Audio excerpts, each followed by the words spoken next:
Hi, my name is Tyra Banks, and you might remember me from that time I yelled at a girl on TV. Yeah, you remember that time. If I was a singer, Be Quiet Tiffany would be my top of the charts #1 hit single, bat mitzvah dance floor filler that you and your gay best friend cue up every time you go sing karaoke. And you got that GIF saved on your phone, just so it's ready to go the next time someone starts telling you something you don't want to hear. And you know what? I'm not mad at that. Because that moment that's all over the internet is really just me embodying someone I love so damn much. My mother. 'Cause I ain't crazy, but my mama sure is. Ty, now when you say crazy, you mean it in a good way, right? Shoot, girl, I ain't even gonna ask, 'cause I know you do. Well, let me see. Do I? When I say that my mama is crazy, what I mean is crazy in a letting your grandbabies pull your wig off and letting them wear it to brunch way. Crazy in an eating spilled chili off the dusty kitchen floor 'cause that's her famous recipe and it ain't gonna go to waste way. Crazy in an always got your back even when everyone else says you're down and out kind of way. Crazy in a using her juicy belly bloops as a musical instrument way. Crazy in that tough love that gets the point across for real way. Crazy in a talking about secretions on Amtrak kind of way. Crazy in a beautiful, talented, loving, and supportive kind of way. So, yes, you're right, Mama. When I say crazy, I mean amazing, awesome, incredible, mind-blowing, stupendous. For me, crazy is good. Crazy is the opposite of boring. I like that. I ain't been boring a day in my life, so if you want to call me crazy, I'll take it. I think we can all agree, me and you listening to this book right now and Mama, that Be Quiet Tiffany was my craziest moment. It's always #1 on any internet list of 29 reasons why tie-tie is one color short of a rainbow or something like that. It was also the time that all the mama in me came spewing out, like one of those baking soda and vinegar volcanoes that you make for your elementary school science fair. And with my red hair, I kind of look like a volcano. So let us just break down all the wig shaking, finger pointing, mouth flapping insanity that spawned a million memes. Tiffany was a girl on cycle 3 of America's Next Top Model. She was so beautiful and talented with a rags to riches story. She didn't make it to the final cast of that cycle, but she had something special about her. So we invited her back for a cycle 4 audition, and bam, she made it. On cycle 4, her photos were getting better and better. She was someone who had already been through so much, and I can see where she was going. We invested in her, and she invested in herself.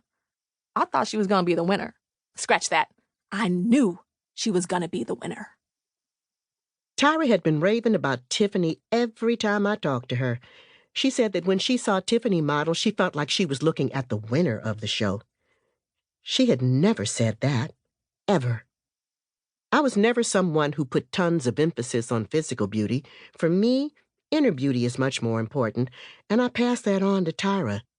So when she looked at the girls on Top Model, she was looking at the whole girl, not just their posing or their runway walks. How they laughed, how they smiled, how they treated other people, how they lit up a room, or their quest, their fire, their journey. Tyra connected to Tiffany's spirit and her potential. Tiffany was pure heart and soul, and Tyra was set on making sure that beauty rose to where she deserved to be. That cycle on Top Model, we had created a judging room challenge that had the models doing mock live TV commentating and reading really difficult words off of a teleprompter.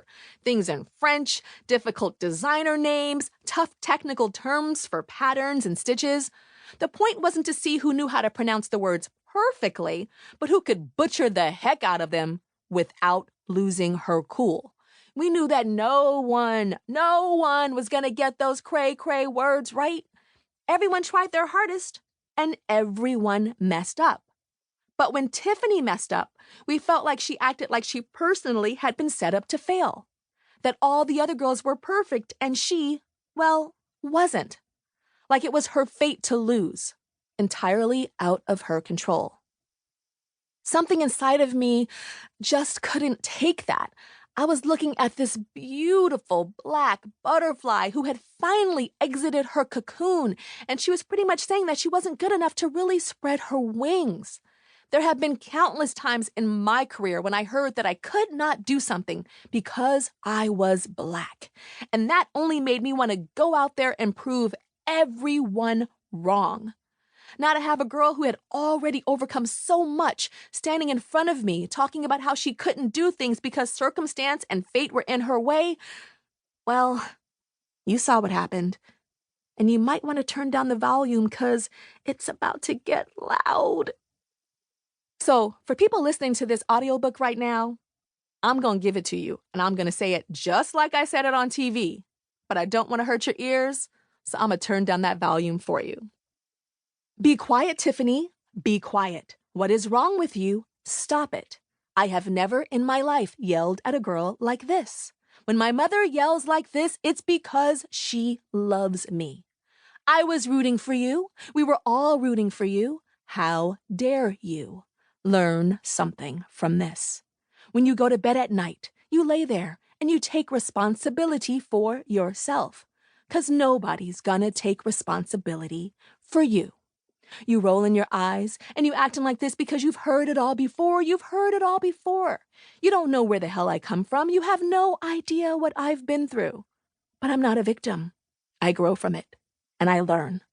Take responsibility for yourself.